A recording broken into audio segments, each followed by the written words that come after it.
Guys, nagka-nervous ako ngayong hapon. Dali-dali ako tumakbo sa anak ko at pinatingnan ko agad yung aking cellphone. Bakit nag-iba yung aking dashboard? Yung parang nawala yung aking kita doon. Sabi ko, bakit ano nangyari? Mukhang na-block na ako. Sabi ko ang ganun, gim-block ata ako. Baka nagkaroon ako ng violation na malala. Kasi mayroon akong ginuwit na yung apo ko na nagsasayaw na hawak mo ang bird, hawak mo ang bird. Ginuwit ko po yun guys kasi natuwa ko doon sa apo ko. Tapos pinost ko, napunta doon sa aking sabi ko baka ito, binura ko agad mga guys kasi natakot ako. Sabi ko wala na, sabi ko ang ganun yung aking account na na blackout na, sabi ko ang ganun na pero ko lang yun, kagagawa ko lang kanina yun, sabi ko ang ganun. Kaso lang natakot po ako kasi baka po hindi na po talaga ako pagbigyan ni Boss Mita.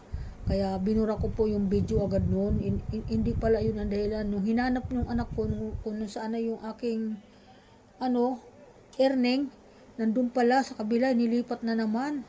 Ako po yung nalito doon, sabi ko nga ganun. Kasi sabi ko, ay ano nangyari? Sabi anak ko nandito, sabi ang ganun, inilipat lang. Ganun, sabi ko nalimbas-basan ako mga guys, ako po yung natakot.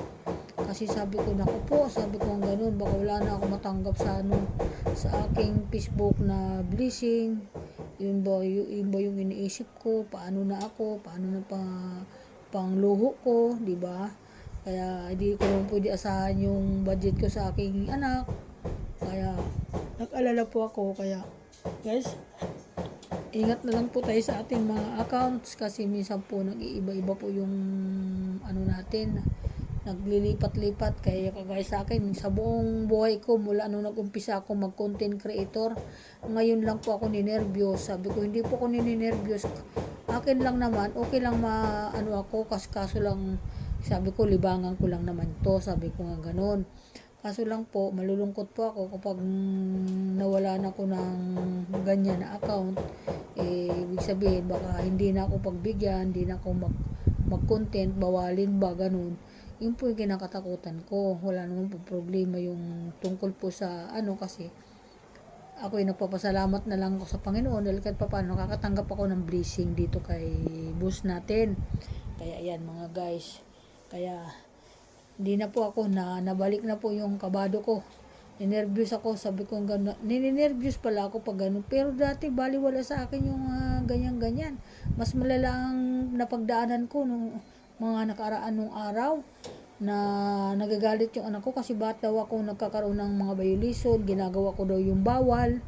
Sabi ko hindi ko naman ginawa, siguro na nahisishare ko lang ganun. Hindi ko din alam yun mga ganun. Kaya bawal po tayo mag-share na mga kung ano-ano. Basta bawal kasi nangyari po sa akin. Kaya ako nag-update po ako sa aking account. Piling-pili po yung talagang walang nakakasira. Kaya yun po mga guys. Okay, welcome to my vlog. Magandang hapon po sa lahat. Hapon na naman po, problema ko na naman kung anong ulam namin. Masakit na ulo ko. Ako walang problema sa ulam, pero yung dalawa. Pero meron pa naman doon natira, bahala na sila mamaya. Pag kasiya na lang namin, magsasaing na lang ako mamaya kasi naubos namin yung kanin. Naubos po Yan kasi siguro ginanahan yung mga kasama ko kumain. Baka nagutom. Kaya ganun. Okay, bye-bye. Ingat po ang lahat. Magandang hapon. Good afternoon po. Yan, magandang hapon sa mga anak ko. Ingat ang mga anak ko lahat. Bye-bye.